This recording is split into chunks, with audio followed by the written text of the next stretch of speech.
Okay, இந்த previous year question பார்த்துருப்பீங்கன்னு நினைக்கிறேன். இப்போது ஆக்சுவலி நான் வந்து ஒவ்வொரு யூனிட்லேயும் டீப் டவுனாக போகலை. ஒவ்வொரு யூனிட்லேயுமே வந்து இந்த கான்செப்ட்லாம் வந்து இம்பார்ட்டன்ட்டுன்ட்டு இருக்கும் இல்லையா, அதை மட்டும் கொஞ்சம் எக்ஸ்பிளைன் பண்ணலாம் அப்படின்ற மாதிரி நினச்சிருக்கேன். ஓகே அப்படின்னா சொல்லுங்கள், இல்லை இன்கேஸ் வேறு ஏதாவது உங்களுக்கு வேணும் அப்படின்னாலுமே அதையுமே சொல்லுங்கள், நான் எக்ஸ்பிளைன் பண்ண ட்ரை பண்ணுறேன்.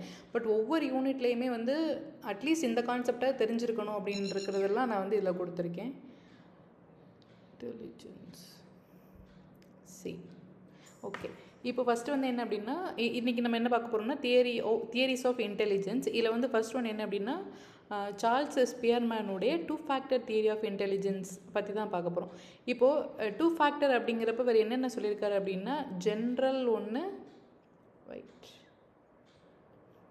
ஜென்ரல் இன்டெலிஜென்ஸ் ஃபேக்டர் ஒன்று, ஸ்பெசிஃபிக் இன்டெலிஜென்ஸ் ஃபேக்டர் ஒன்று. இதை வந்து ஜி ஃபேக்டர்னு சொல்லுவோம், அப்புறம் வந்து எஸ் ஃபேக்டர் அப்படின்னு சொல்லுவோம். ஓகேவா, 2 ஃபேக்டர் அப்படின்னா ஜென்ரல் இன்டெலிஜென்ஸ், ஸ்பெசிஃபிக் இன்டெலிஜென்ஸ்னு ஞாபகம் வச்சுக்கோங்க. ஜென்ரல் இன்டெலிஜென்ஸ் அப்படிங்கிறப்ப என்ன அப்படின்னா, அது வந்து இன்பார்ன் எபிலிட்டி, நமக்குள்ளே வந்து அது நம்ம பிறக்கிறப்ப இருந்தே இருக்கும். ஸோ இது வந்து என்ன அப்படின்னா, எல்லா விதமான இன்டெலெக்சுவல் ஆக்டிவிட்டீஸ் நம்ம செய்கிறதுல எதுவாக இருந்தாலுமே, இப்போ அறிவு சார்ந்த ஒரு விஷயம் ஏதோ பண்ண போகிறோம் அப்படின்னாலே இது ஒரு டு சம் எக்ஸ்டென்ட்டுக்கு வந்து இது ப்ரெசென்ட் ஆகியிருக்கும் அப்படின்ற மாதிரி சொல்கிறாங்க. அதே இது ஸ்பெசிஃபிக் இன்டெலிஜென்ஸ் அப்படிங்கிறது வந்து என்ன அப்படின்னா, ஒரு பர்டிகுலர் டாஸ்க்கு ஸ்பெசிஃபிக்காக, இப்போ வந்து மேக்ஸ் வந்து ரீசனிங் எபிலிட்டி வந்து நல்லா இருக்கிறவங்க வந்து போட முடியும் அப்படின்றப்ப, மியூசிக்கோ இல்லை அந்த மாதிரி வந்து டாஸ்க்கு ஸ்பெசிஃபிக்காக இருக்கிறது வந்து ஸ்பெசிஃபிக் இன்டெலிஜென்ஸ். அது வந்து எல்லாருக்குள்ளேயுமே வந்து இருக்காது. பட் ஆனால் வந்து ஒரு பர்டிகுலர் ஏரியாவில் ஸ்பெஷலைஸ்டாக இருப்பாங்க இல்லையா, அவங்க வந்து அது நல்லா பெர்ஃபார்ம் பண்ணுவாங்க அப்படின்ற மாதிரி. பட் ஆனால் என்ன அப்படின்னா, ஸ்பெசிஃபிக் ஃபேக்டர்ஸ்லேயுமே இங்கே கொடுத்துருப்பேன். ஒவ்வொரு ஸ்பெசிஃபிக் ஃபேக்டர்லேயுமே வந்துட்டு ஜென்ரல் எபிலிட்டி இருக்கும். பட் ஆனால் ஜென்ரல் ஃபேக்டருக்குள்ளே வந்து ஸ்பெசிஃபிக் ஃபேக்டர் வராது. இந்த இதில் கூட இந்த பிக்சரில் நம்ம பார்க்கலாம். இப்போ ஸ்பெசிஃபிக்காக வந்து மெக்கானிக்கல், வேர்பல், ஸ்பேஷியல், நியூமரிக்கல் அப்படின்னு எடுத்தாலுமே அதில் டு சம் எக்ஸ்டென்ட் வந்து என்ன அப்படின்னா ஜென்ரல் இன்டெலிஜென்ஸுமே வந்து இருக்கும். இப்போ மேக்ஸ் அப்படிங்கிறப்போ ஜென்ரல் இன்டெலிஜென்ஸும் அதில் வரும் தானே. ஸோ ஒரு எக்ஸ்டெண்டுக்கு இது இருக்கும் அப்படின்னு சொல்கிறது தான் வந்து ஜென்ரல் இன்டெலிஜென்ஸ். ஸோ இப்போ ஸ்பியர்மேனோட 2 ஃபேக்டர் தியரியில் பார்த்தோம்னா ஜென்ரல் இன்டெலிஜென்ஸ் வரும், ஸ்பெசிஃபிக் இன்டெலிஜென்ஸ் வரும். ஜென்ரல் இன்டெலிஜென்ஸ் பொறுத்த வரைக்கும் எல்லா இன்டெலெக்சுவல் எபிலிட்டிலையுமே டு சம் எக்ஸ்டென்ட் எல்லா பர்சனுக்குமே இருக்கிறது ஜென்ரல் இன்டெலிஜென்ஸ். ஸ்பெசிஃபிக் இன்டெலிஜென்ஸ் பொறுத்த வரைக்கும் என்னென்னா டாஸ்க் ஸ்பெசிஃபிக். ஒரு பர்சன் வந்து இப்போ மியூசிக் வந்து நம்ம எல்லாராலையும் பண்ண முடியாது, ஒருத்தரால் தான் பண்ண முடியும், அந்த மாதிரி வருது இல்லையா. ஸோ அது வந்து என்ன அப்படின்னா ஸ்பெசிஃபிக் இன்டெலிஜென்ஸ். நெக்ஸ்ட்டு வந்து என்ன அப்படின்னா தர்ஸ்டனுடைய தியரி ஆஃப் இன்டெலிஜென்ஸ். இவர் வந்து எதை சொல்லியிருப்பார் அப்படின்னா 7 பிரைமரி மென்டல் எபிலிட்டிஸ் பற்றி சொல்லியிருப்பார். அவர் வந்து வெறும் 2 இதில் முடிச்சார் இல்லையா, இவர் வந்து இன்னும் கொஞ்சம் டீப்பாக நம்ம பிரித்து எடுக்கலாமே அப்படின்னு சொல்லி எடுத்திருப்பார். ஸோ இதுதான் வந்து இவர் கொடுத்துருக்க இந்த 7 பிரைமரி மென்டல் எபிலிட்டிஸ் வந்து பில்டிங் பிளாக்ஸ் ஆஃப் இன்டெலிஜென்ஸ் அப்படின்ற மாதிரி சொல்லியிருப்பார். இப்போ ஃபர்ஸ்ட் ஒன் வந்து என்ன அப்படின்னா வேர்பல் காம்ப்ரிஹென்ஷன். அது வந்து என்ன அப்படின்னா, நான் இப்போ பேசுகிறேன் அப்படிங்கிறப்போ அந்த மீனிங் வந்து அவங்க கிராஸ் பண்ணிக்கிறது, அவங்களால அண்டர்ஸ்டாண்ட் பண்ணிக்க முடியுது. இது வந்து ஒரு கதை மாதிரி ஞாபகம் வச்சுக்கணும் அப்படின்னா, ஃபர்ஸ்ட் விஷயம் வந்து இப்போ நம்ம ஸ்கூலுக்கு போகிறோம் அப்படின்னா ஃபஸ்ட்டு அவங்க பேசுகிறது நமக்கு புரியணும். ஸோ வேர்பல் காம்ப்ரிஹென்ஷன், நான் ஸ்கூலுக்கு போகிறேன், அங்கே இப்போ ஃபஸ்ட் வந்து டீச்சர் எனக்கு சொல்லிக் கொடுக்குறது எனக்கு புரியணும் அப்படின்றப்ப வேர்பல் காம்ப்ரிஹென்ஷன் எனக்கு இருக்கணும். அதுக்கடுத்து நான் ரெஸ்பாண்ட் பண்ணுறதுக்கு நான் வந்து பேசணும் கரெக்டாக, என்னால் வந்து வேர்டை வந்து ஜென்ரேட் பண்ண முடியணும்.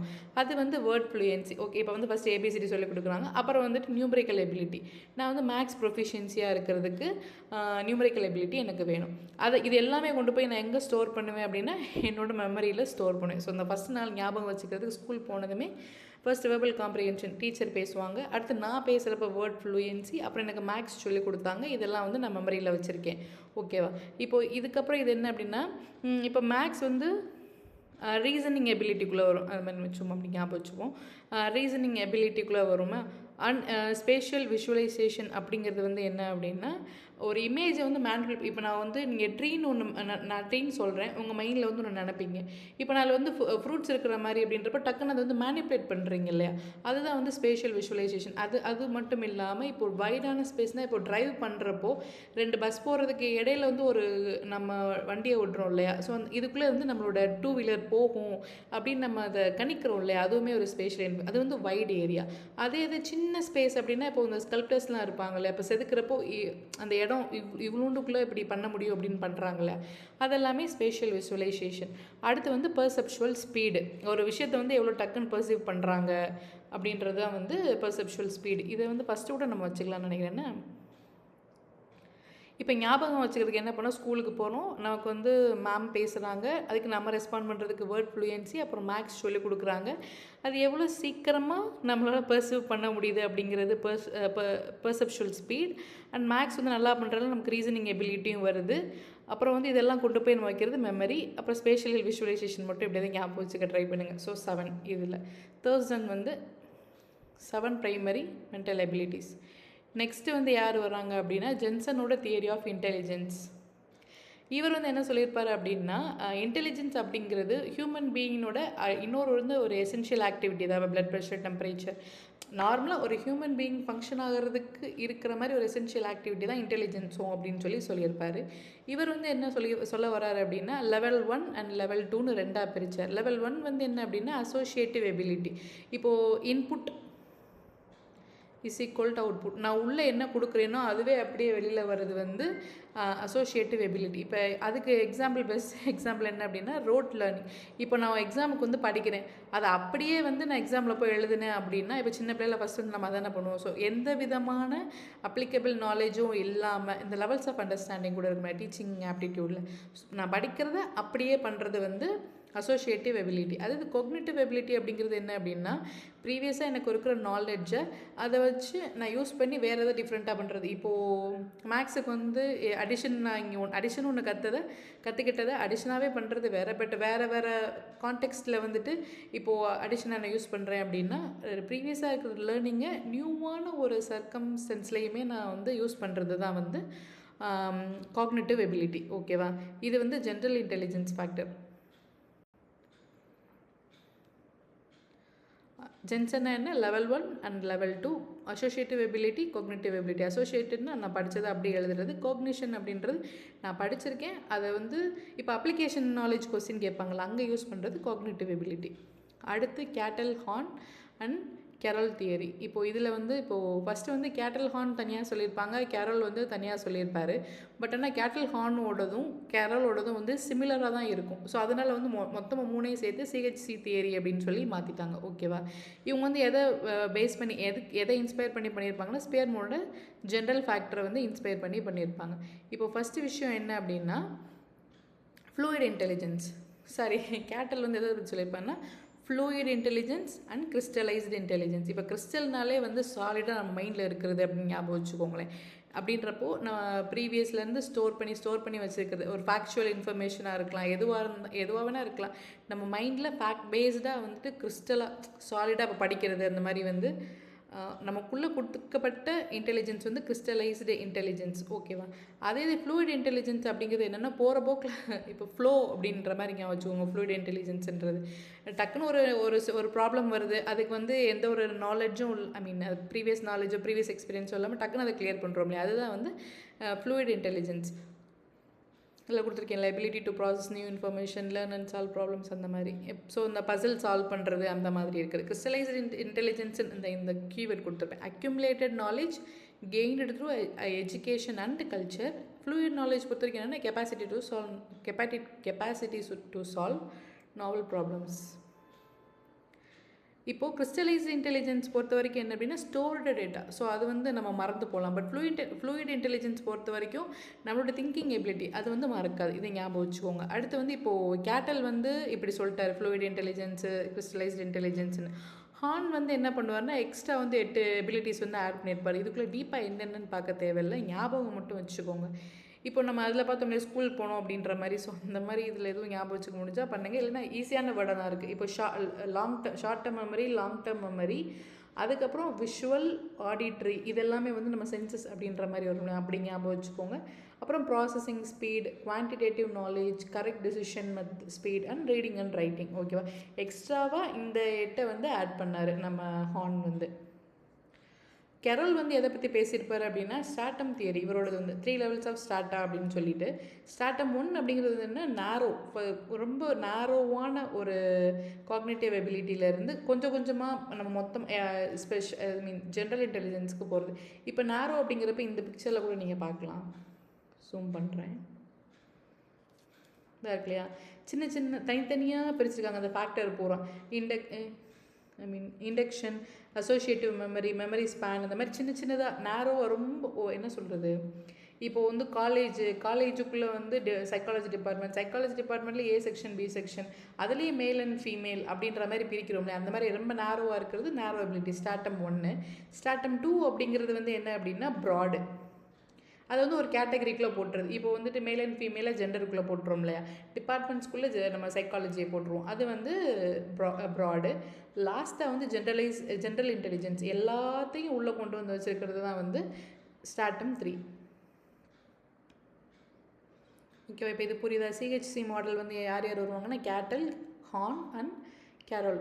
ஓகேவா? இப்போ கேட்டல் வந்து என்ன சொல்லியிருப்பாங்க, ஃப்ளூயிட் இன்டெலிஜென்ஸ், கிறிஸ்டலைஸ்டு இன்டெலிஜென்ஸ் பொறுத்த வரைக்கும் அக்யூமுலேட்டட் நாலேஜ், ஃப்ளூயிட் இன்டெலிஜென்ஸ் பொறுத்த வரைக்கும் ஃப்ளோவாக நம்ம அப்ளை பண்ணுறது. நெக்ஸ்ட்டு வந்து என்னென்னா ஹார்னோட 8 அடிஷ்னல் எபிலிட்டிஸ். இது வந்து சும்மா என்னென்னு மட்டும் பார்த்து வச்சுக்கோங்க. அடுத்து வந்து கேரலோட ஸ்டாட்டம் தியரி 3 லெவல்ஸ் ஆஃப் ஸ்டாட்டா சொல்லியிருப்பார். ஸ்டாட்டம் 1 வந்து என்னென்னா நேரோ காக்னிட்டிவ் எபிலிட்டி, ரொம்ப சின்ன சின்ன ஸ்பெசிஃபிக்கான எபிலிட்டிஸ். அதுக்கப்புறம் அதெல்லாம் ஒரு கேட்டகரியில் கொண்டு போனால் அது வந்து ப்ராடு. அதையே வந்து மொத்தமாக கொண்டு வரது என்ன அப்படின்னா ஜென்ரல் இன்டெலிஜென்ஸ். நெக்ஸ்ட்டு யார்? ஓகே, நெக்ஸ்ட்டு வந்து Gardner theory of multiple intelligence. So இதில் வந்து ஃபஸ்ட்டு வந்து அவர் 7 டைப்ஸ் தான் வச்சுருந்தார். அடுத்து 1999 வந்து நேச்சுரலிஸ்டிக் இன்டெலிஜென்ஸை ஆட் பண்ணார். அடுத்து வந்து 9th எக்ஸிஸ்டன்ஷியல் இன்டெலிஜென்ஸ் வந்து ஆட் பண்ணணும்னு ப்ரொப்போஸ் பண்ணாங்க. பட் ஆனால் இப்போ வரைக்கும் இன்க்ளூட் பண்ணலை அப்படின்ற மாதிரி சொல்கிறாங்க. ஸோ இப்போ மல்டிபிள் இன்டெலிஜென்ஸில் ஃபஸ்ட்டு வந்து என்ன அப்படின்னா லிங்குவிஸ்டிக். எல்லாமே ஃபஸ்ட்டு வந்து வர்றது வந்து லிங்குவிஸ்டிக் தான் வரும். இப்போ இதையும் வந்து நம்ம ஞாபகம் வச்சு இதில் வந்து டைப்ஸும் இருக்கும் ஆக்சுவலி. லிங்குவிஸ்டிக் இன்டெலிஜென்ஸ் பொறுத்த வரைக்கும் ப்ரொஃபிஷியன்சி இன் லாங்குவேஜ், ரீடிங்கோ ரைட்டிங்கோ ஸ்பீக்கிங் லிசனிங் எல்லாமே வரும். லாஜிக்கல் மேத்தமெட்டிக்கல் பொறுத்த வரைக்கும் உங்களுக்கு இது ஆக்சுவலி டைப் கீழே உங்களுக்கு என்னென்னு தெரியும்னு நினைக்கிறேன். மியூசிக்கல் பொறுத்த வரைக்கும் அண்டர்ஸ்டாண்டிங் ஆஃப் மியூசிக் இதில் கொடுத்துருக்கேன் இல்லை. ஸ்பேஷியல் பொறுத்த வரைக்கும் நான் சொன்னேன் இல்லை, இந்த ஒயிட் ஸ்பேஸ் அப்படின்னா பைலட்டு, ஸ்கல்ப்டர்னால் செதுக்கிறவங்க வந்து இப்போது சின்ன ஸ்பேஸ்லையும் செதுக்கிறது. ஸோ டிசைன் இப்போ வரைகிறதுனா சின்ன சின்ன ஸ்பேஸில் என்ன பண்ணுறது, அந்த மாதிரி ஸ்பேஷியல் டிஃப்ரென்ஸ்னால் ஒரு இன்ஃபர்மேஷனை மைண்ட்லேயே மேனிப்புலேட் பண்ணி நம்ம பண்ணுறதா வந்து ஸ்பேஷியல் டிஃப்ரென்ஸ். ஒரு இமேஜை இன்டர்பர்சனல் அப்படின்னா எனக்குள்ளேயே நான் வந்து என்ன தெரிஞ்சுக்கிறது, understanding and interact effectively with others.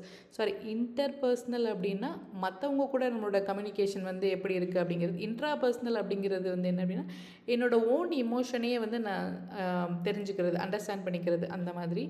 Bodily கைனஸ்தெட்டிக் பொறுத்த வரைக்கும் என்ன அப்படின்னா இதுதான் பாடி மூமெண்ட்ஸ் வந்து கோஆர்டினேட் பண்ணுறது.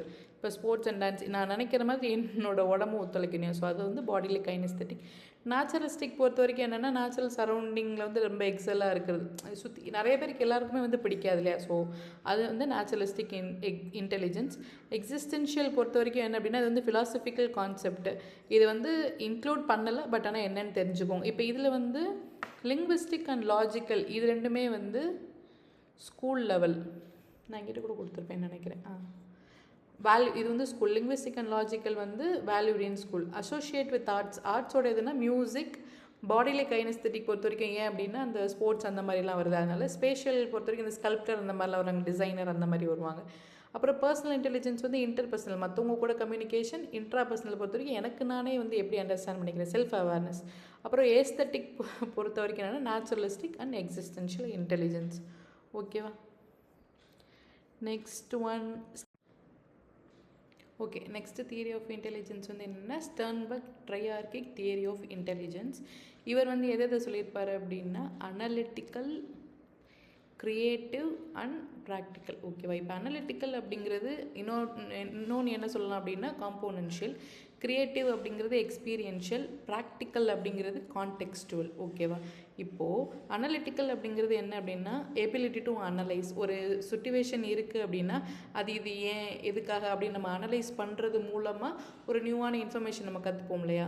ஸோ அது வழியாக நாலேஜ் கிடைக்கும். ஸோ அது வந்து என்ன அப்படின்னா அனலிட்டிக்கல் இன்டெலிஜென்ஸ். அதே இது இப்போ க்ரியேட்டிவ் இன்டெலிஜென்ஸ் அப்படிங்கிறது, இப்போ அனலிட்டிக்கல் அப்படிங்கிறது வந்து என்ன அப்படின்னா இப்போ இந்த மேக்ஸஸ் ப்ராப்ளம் சால்வ் பண்ணுறது அந்த மாதிரி வரும். அதே இது க்ரியேட்டிவ் அப்படிங்கிறது வந்து என்ன அப்படின்னா நாவல்ட்டியாக ஒரு சொல்யூஷன் கொண்டு வர்றது. திடீர்னு இப்போ போயிட்டுருக்கப்போ நமக்கு டக்குன்னு ஒன்று தோணும் இல்லையா. இப்போ இல்லைன்னா அப்படின்னு கூட திடீர்னு கூட இல்லை, இப்போ ஒரு என்ன சொல்லலாம், ஏதாச்சும் ஒரு பொருளை வந்து அதோட மென்டல் ஃபிக்ஸட்னஸ் படி அதுக்கு மட்டும் யூஸ் பண்ணாமல் நம்ம வெவ்வேறு விஷயங்களுக்கு யூஸ் பண்ணுவோம் இல்லையா, அதுதான் வந்து கிரியேட்டிவாக யோசிக்கிறதுனா என்னென்னு நமக்கு தெரியும் இல்லையா, அதுதான். அதே இது இப்போ ப்ராக்டிக்கல் அப்படிங்கிறது வந்து என்ன அப்படின்னா, இப்போ அனாலிட்டிக்கல் பொறுத்த வரைக்கும் நாலேஜ் அக்வைசிஷன் அந்த மாதிரி, க்ரியேட்டிவ் பொறுத்த வரைக்கும் நமக்கு தெரியும் இல்லையா, நாவல் ஐடியாஸ் கொண்டு வருது, இன்னோவேட்டிவாக ஏதாவது பண்ணுறது அந்த மாதிரி.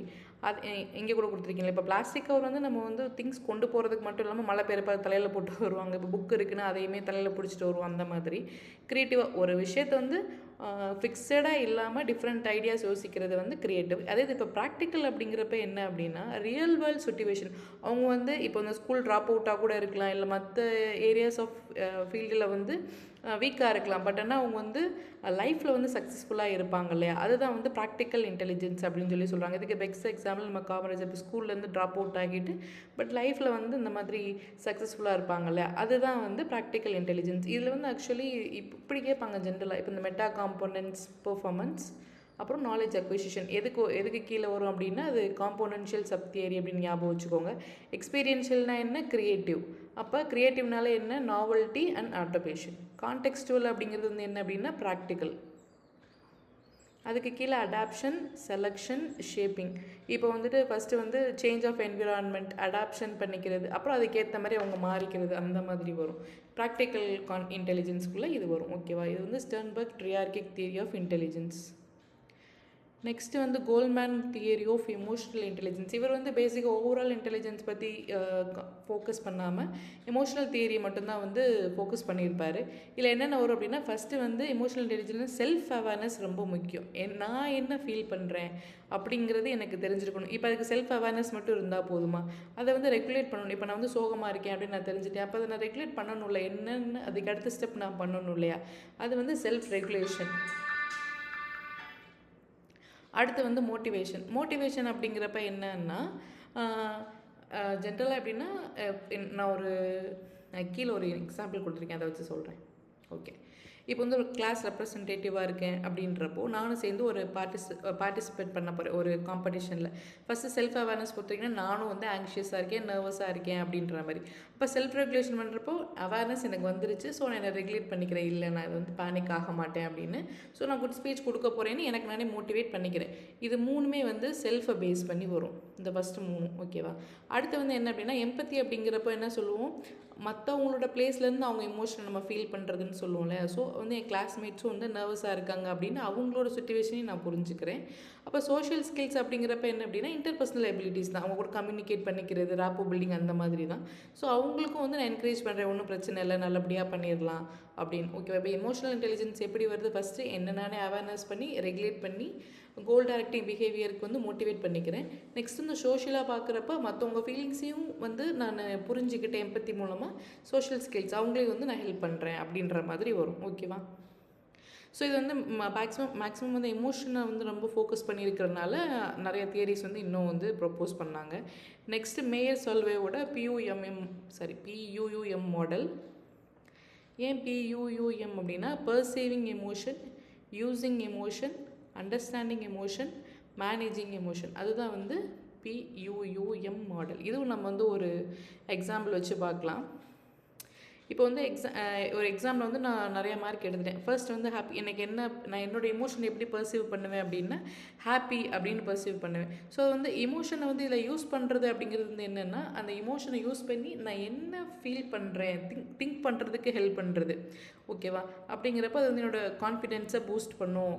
ஹாப்பி, இப்போ நான் இமோஷன் வந்து ஹாப்பின்னு பர்சீவ் பண்ணேன் அப்படின்னா அதை வந்து யூஸ் பண்ணி நான் வந்து கான்ஃபிடென்ஸாக இருப்பேன், கிளியராக பேசுவேன், போல்டாக பேசுவேன் அப்படின்ற மாதிரி நினச்சிக்கிறது. அடுத்து வந்து அண்டர்ஸ்டாண்ட் அப்படிங்கிறப்ப என்ன அப்படின்னா, அந்த இமோஷன் வந்து நான் பர்சீவ் பண்ணிட்டேன் ஹாப்பி அப்படின்னு. அப்போ வந்து நான் என்ன புரிஞ்சுக்கிறேன், நான் வந்து அந்த இமோஷன் எதனால அப்படின்னு நான் புரிஞ்சுக்கிறேன் இல்லையா, அதுதான் வந்து அண்டர்ஸ்டாண்ட்.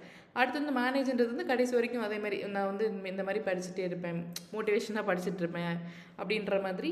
நம்ம ஹெட் வெயிட் இல்லாமல், இப்போ நம்ம சொல்லுவோம் இல்லையா, வெற்றி வந்ததுக்கப்புறமும் தலைக்கணம் இல்லாமல் இருக்கணும், அந்த மாதிரி அப்படி தான் அதுதான் போடணும் அப்படின்னு இல்லை. வெறும் நம்ம வந்து ஐல் ஸ்டே மோட்டிவேட்டட் அப்படின்றது மட்டும் இதில் வச்சுக்கலாம். இப்போ ஃபர்ஸ்ட் விஷயம் என்ன அப்படின்னா, பர்சீவிங் எமோஷன் பொறுத்த வரைக்கும் நான் என்ன ஃபீல் பண்ணுறேன் அப்படிங்கிறத எனக்கு நானே தெரிஞ்சுக்கணும். யூஸிங் எமோஷன் அப்படிங்கிறது வந்து என்னென்னா ஒரு இன்ஃபர்மேஷன். இது ஹாப்பியாக இருக்கேன் அப்படின்னா அது எதுக்காக இருக்கேன், சேடாக இருக்கேன் அப்படின்னா அது எதுக்காக இருக்கேன் அப்படின்னு தெரிஞ்சுக்கிறது. அதுக்கப்புறம் வந்துட்டு இந்த யூஸிங் மூலமாக தான் நமக்கு அண்டர்ஸ்டாண்டிங் வரும். ஸோ இது வந்து இதுதான், இப்படி இதனால தான் நான் வந்து சேடாக இருக்கேன், இதனால தான் நான் வந்து ஹாப்பியாக இருக்கேன் அப்படின்னு சொல்லிட்டு வர்றது. அதே இது மேனேஜிங் எமோஷன் பொறுத்த வரைக்கும் என்னென்னா இதை பூரா நான் தெரிஞ்சுட்டு கடைசியாக வந்து ரெகுலேஷன் பண்ணுறது தான் வந்து மேனேஜிங் எமோஷன். அடுத்து வந்து PASS தியரி. இதை ப்ரப்போஸ் பண்ணவங்க வந்து ஃபர்ஸ்ட் வந்து இவங்க ப்ரப்போஸ் பண்ணாங்க. நெக்ஸ்ட்டு வந்து இவங்க வந்து எக்ஸ்பேண்ட் பண்ணியிருப்பாங்க. பட் ஆனால் இவங்கள தான் வந்து ஃபவுண்டர்ன்ற மாதிரி காமிப்பாங்க, தாஸ்காரன் பரில்லா. ஸோ இவங்களோடது என்ன அப்படின்னா 3 system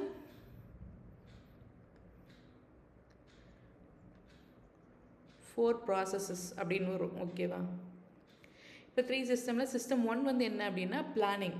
நம்ம வந்து இப்போ எந்த ஒரு விஷயமும் பண்ணுறதுக்கு முன்னாடி பிளான் பண்ணுவோம் இல்லையா, அதுதான் வந்து பிளானிங். அதுக்கப்புறம் வந்து என்ன அப்படின்னா அட்டென்ஷன். அந்த பிளான் பண்ணதுக்கு வந்து அட்டென்டிவாக நம்ம பண்ணுறது. சைமுல்டேனியஸ் அப்படிங்கிறது வந்து என்ன அப்படின்னா ஹோலாக எல்லாத்தையுமே வச்சு பார்க்குறது. இப்போ நம்ம இதுக்கு என்ன எக்ஸாம்பிள் எடுத்துக்கலாம்னா, ஃபார் எக்ஸாம்பிள் இப்போ நான் குக் பண்ண போகிறேன் அப்படின்னு ஒரு பாஸ்தாவோ இல்லை நூடுல்ஸோ குக் பண்ண போகிறேன் அப்படின்னு சொல்லிட்டு நான் ஃபஸ்ட்டு பிளான் பண்ணிட்டேன். அப்புறம் வந்து அட்டென்டிவாக இன்ஸ்ட்ரக்ஷன் நான் படிக்கிறேன் என்னென்ன பண்ணணும் அப்படின்ட்டு. சைமுல்டேனியஸ் ப்ராசஸிங் அப்படிங்கிறது வந்து என்ன அப்படின்னா ஹோல்சமாக எல்லாத்தையுமே நினச்சி பார்க்குறது. ஃபஸ்ட்டு வந்து வாட்டரை பாயில் பண்ணணும், அதுக்கப்புறம் மேகி போடணும், பவுடர் போடணும் அப்படின்னு சொல்லிட்டு சைமுல்டேனியஸாக நான் வந்து திங்க் பண்ணுறேன் இல்லையா, அதுதான். அப்புறம் சக்ஸஸிவ் பொறுத்த வரைக்கும் என்ன அப்படின்னா ஸ்டெப் பை ஸ்டெப் இதெல்லாம் பண்ணணும் அப்படின்னு சொல்லிட்டு சீரியஸ். சக்ஸஸிவ்னாலே ஸ்டெப் பை ஸ்டெப்புன்னு ஞாபகம் வச்சுக்கோங்க. சைமுல்டேனியஸ் ப்ராசஸிங் பொறுத்த வரைக்கும் இன்டெகிரேட்டிங் ஸ்டிமுலை இன்டு குரூப்ஸ் மொத்தமாக ஹோல்சமாக நம்ம பார்க்குறது. அதுக்கப்புறம் வந்து சக்ஸஸிவ் அப்படின்றப்ப ஸ்டெப் பை ஸ்டெப்பாக நான் வந்து அதை பண்ணுறது தான் வந்து சக்ஸஸிவ் ப்ராசஸிங். ஸோ இதில் என்ன அப்படின்னா 3 system and 4 processes.